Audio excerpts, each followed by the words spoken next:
O vídeo de hoje vai ser sobre portas de correr.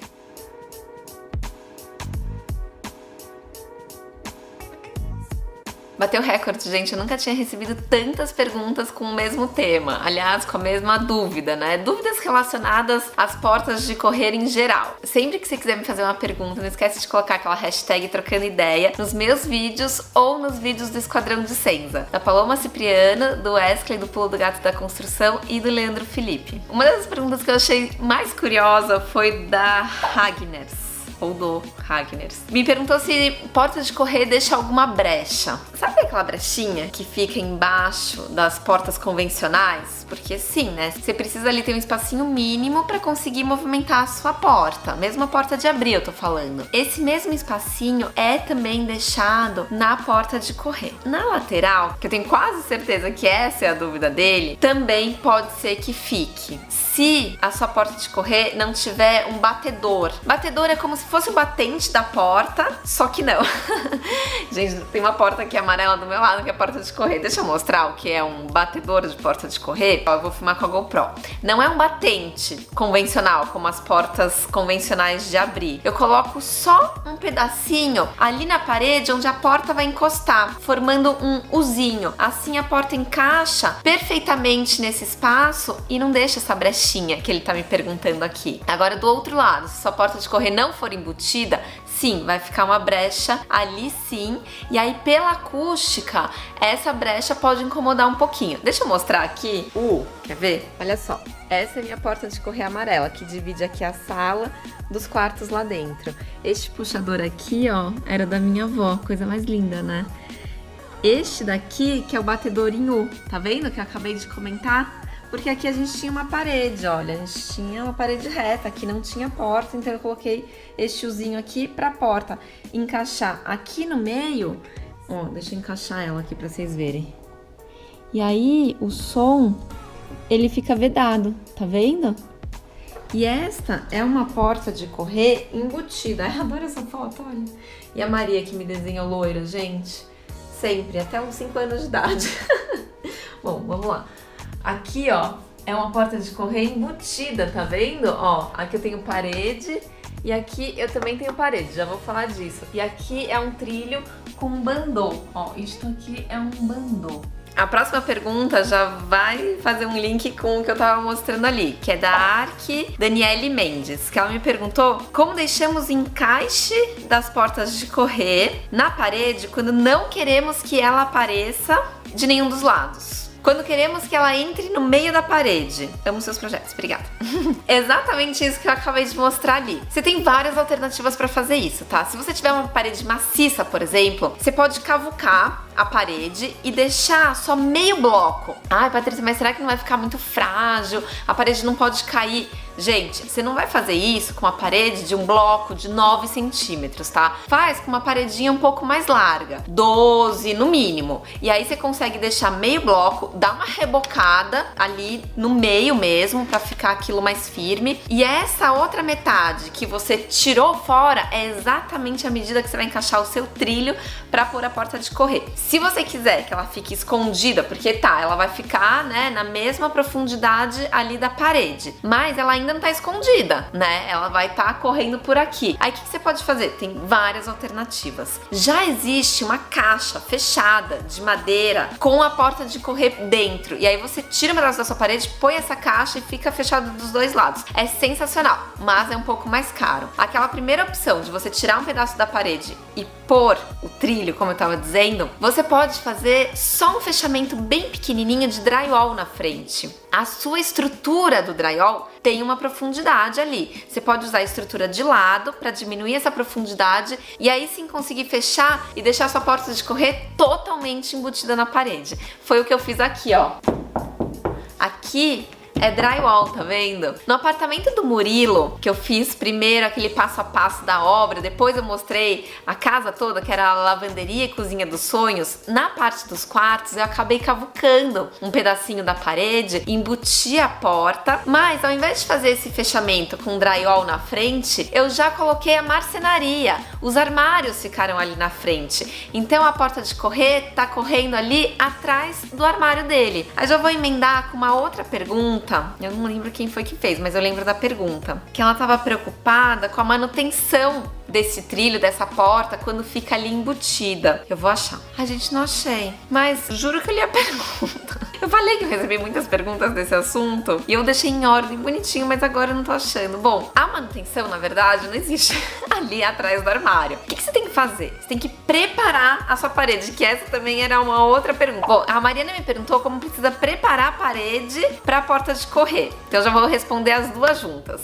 Quando você prepara a sua parede, na verdade você vai dar ali o reboco, se você tiver feito a meia parede, e você vai prender o trilho da sua porta de correr na estrutura, na viga, provavelmente, dessa parede. Você não vai prender nesse meio bloquinho porque não vai aguentar mesmo. Você tem que prender em algum lugar mais rígido, mais firme. Muitas vezes, quando é drywall, o que eu faço? Eu peço pro gesseiro colocar ali um pedaço de madeira. Pode ser um pinus, uma madeira ecológica, bem resistente, que a hora que o marceneiro prender, ele não vai prender na plaquinha de drywall. Mesmo com bucha especial para drywall, gente, não fica 100%. Pede para ele colocar a madeira e prender com a bucha na madeira. Aí fica super firme. Aí a história da manutenção, esquece. Você não vai ter manutenção. E se precisar nas roldanas da porta, o que você vai fazer? Você vai correr com a sua porta até o vão de passagem, vai deixar ela fechada. Você tira as roldanas e ali sim você faz a manutenção. Mas não precisa fazer a manutenção no trilho que está embutido. Esse trilho precisa ser bem instalado para não precisar de manutenção, porque se precisar, aí vira um problema mesmo.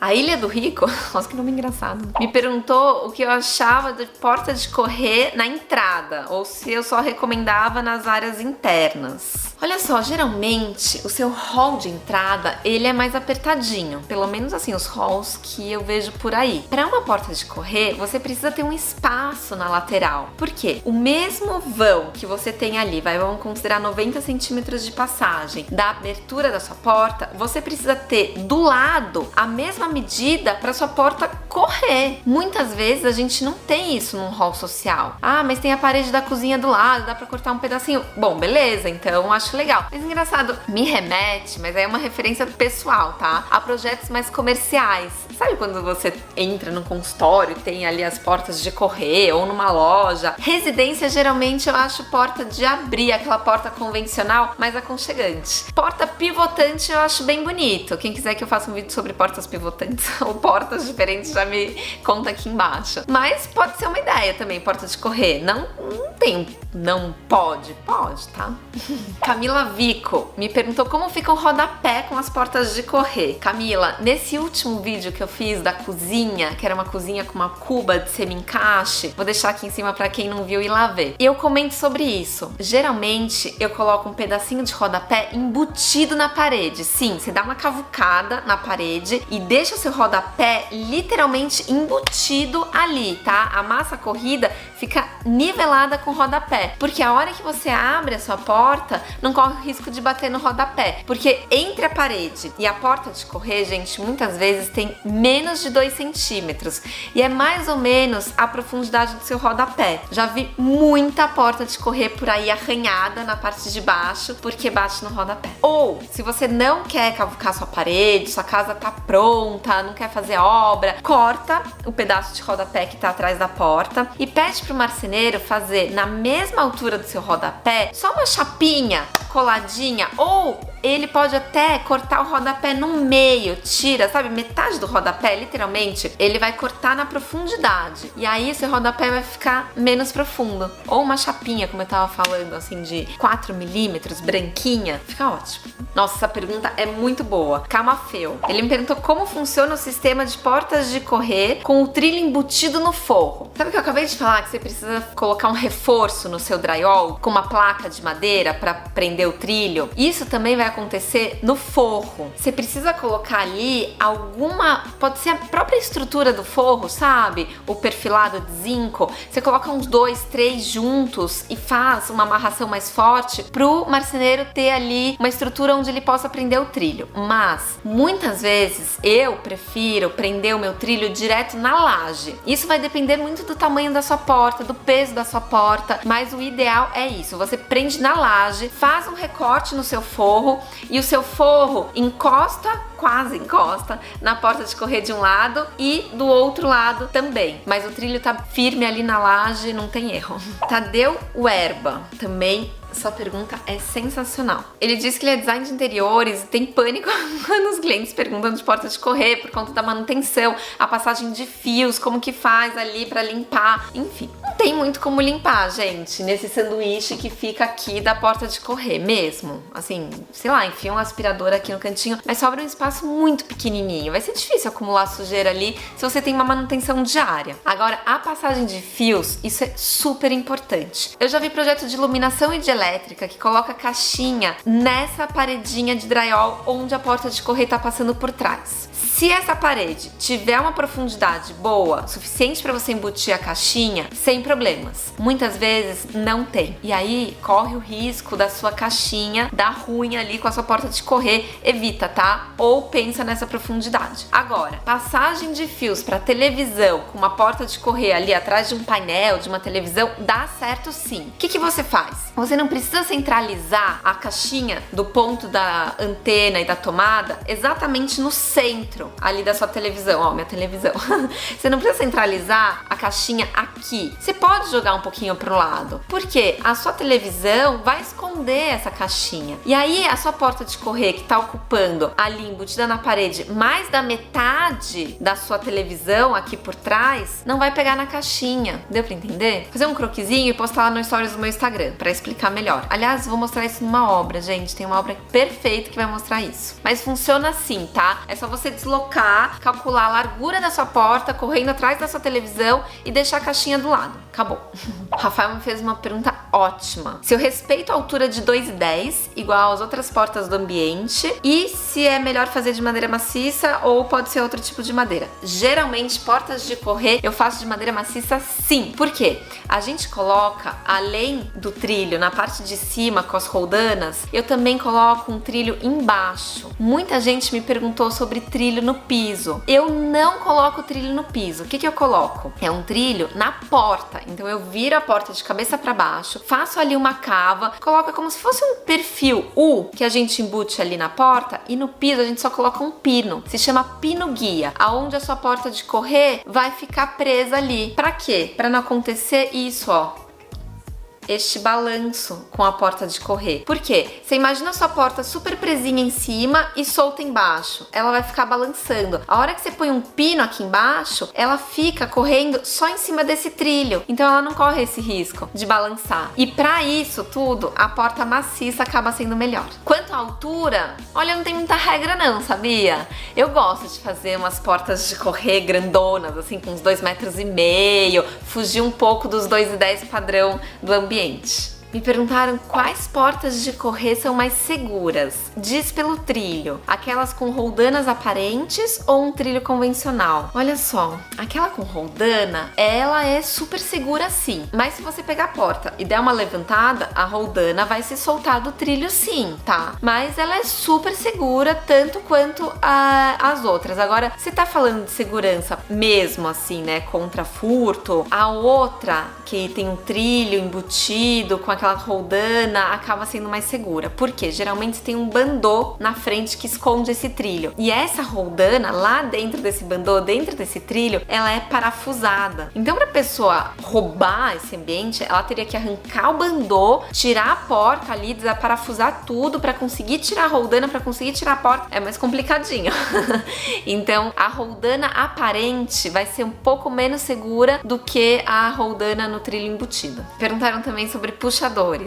Adoro criar puxadores. Outro dia eu mostrei no meu stories também lá no Instagram. Só vou falar disso, né, gente? Desculpa, mas é que eu tenho que lembrar as referências.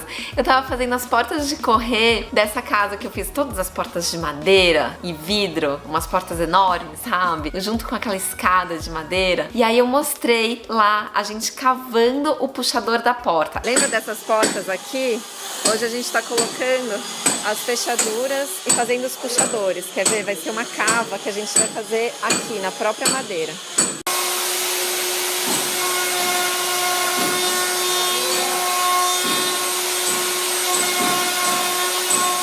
agora, ó, só dar uma lixadinha aqui e tá pronto. Aqui tá mais escuro porque tá com verniz. E aqui tá clarinho porque ainda tá cru. Mas olha, nossa cava está pronta. E linda. Não cansou o braço aí, não? Eu adoro fazer puxador tipo cava. O marceneiro tem que ser bem caprichoso pra conseguir, mas é possível e fica lindo. Eu gosto também de criar uns puxadores em madeira. Você pede pro marceneiro fazer e aí você prega por cima. Não compra pronto. Desenha seu puxador e pede pro marceneiro colocar. Ou como eu fiz aqui na minha porta, que eu usei o puxador da minha avó. Sabe uns puxadores mais alternativos? Esses de alça prontos de inox, alumínio, também são ótimos e resolvem bem o problema. Quanto às trincas, aí eu sou bem chata. Tem uma trinca que é o bico de papagaio. É esse nome, né? Me ajuda aqui embaixo. E ele não fecha muito bem, gente. Aliás, fecha, mas costuma dar mais problema do que o outro, que abre e faz um T lá dentro. Quando você gira a chave, o trilho faz assim. Ele abre para cima e para baixo. Este não dá problema, fecha a porta super bem, é super seguro, inclusive para portas externas, como dessa varanda que a gente fez. Eu usei esse trinco, que aí é 100% seguro. É isso, gente. Me fala, por favor, se gostou do vídeo. Já me dá sugestões pro próximo vídeo. Se não for inscrito, se inscreve no canal e no canal da Dicenza também pra ver todos os vídeos do Esquadrão. É isso. Um beijo, valeu, tchau!